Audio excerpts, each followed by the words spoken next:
Step one, replace the motor mount.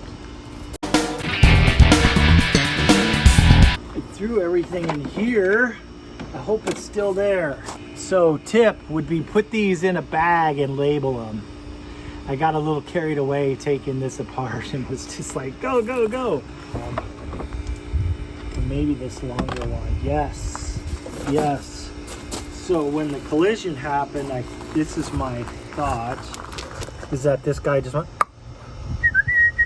If you've got a jack and jack stands, you can lift it up. And then what I did is just put some wood under the engine to hold it up. Now you know the rest of the story.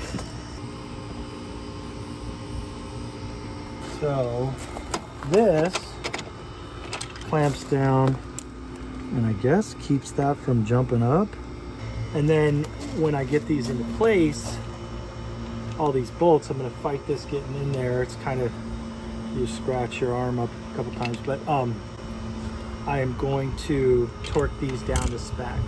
But what I'll do before I tighten it the whole way, what I saw online is that you start it, you let it run, and then you snug it down wherever that engine feels comfortable. And then that should help with the vibration. So,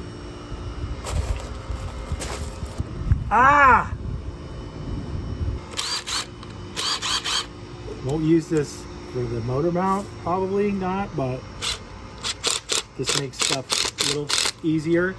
Impact wrench, because this thing's over, what, it's 21 years old, so if it hasn't been apart, like some of these nuts and bolts, you need something like this. I could take this radiator fan off, but looks like it's been zip tied, so. Well, what in the hell? Oh, you came out of that hole. So just go back in the hole. Come on, little buddy. Go home. Huh. Oh, I see that little guy where he's hung up. Okay. I'm gonna try to DIY it anyway. So all you haters, you can post all your hate, but I'll be laughing all the way to the bank. Should probably pull this battery. That's what I need to do, is pull this battery in the battery tray. Bing! Idea. So I didn't have to take this out. I got it passed with a little gentle persuasion. Oh! And then you see that the engine sagged a little bit, but that's all right. So that took probably about 30 minutes of fighting. That's the other thing, is mechanics are in air conditioning. So that's good. We probably should have some air conditioning, but we don't. Well, with this particular motor mount, there's a vacuum line off the bottom, and supposedly it tells the engine, like, okay, well, we're gonna do this with this much vacuum, so it knows how much resistance, I guess, for the motor mount. And so hopefully it keeps it still from vibrating. And that was something I read. So I think the last time the motor mounts were done, this wasn't attached, and there you go. Oh yeah, see, I got a good connection because it's new. Come on, little buddy.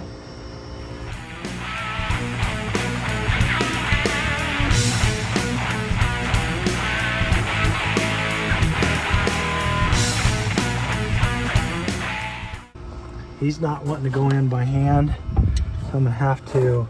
I'm gonna try to get him started, and then I'm gonna have to get my torque wrench. If you're gonna work on cars or bikes, I've got one for my mountain bike too.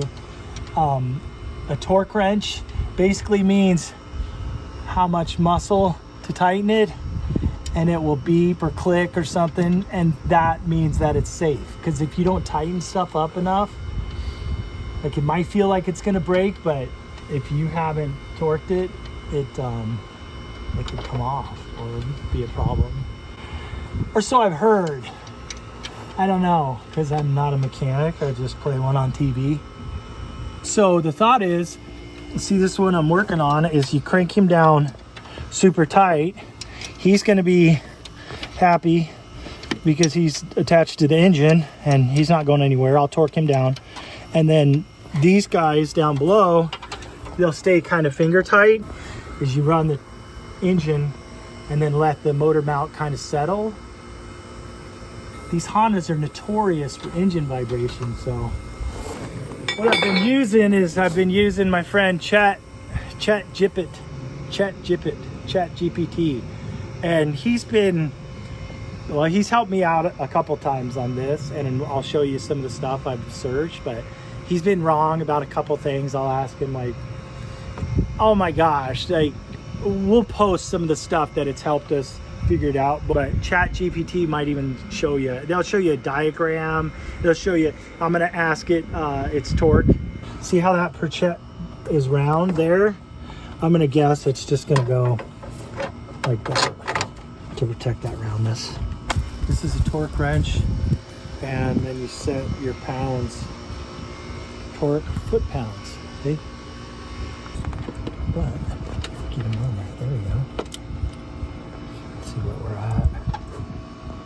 Not quite 40.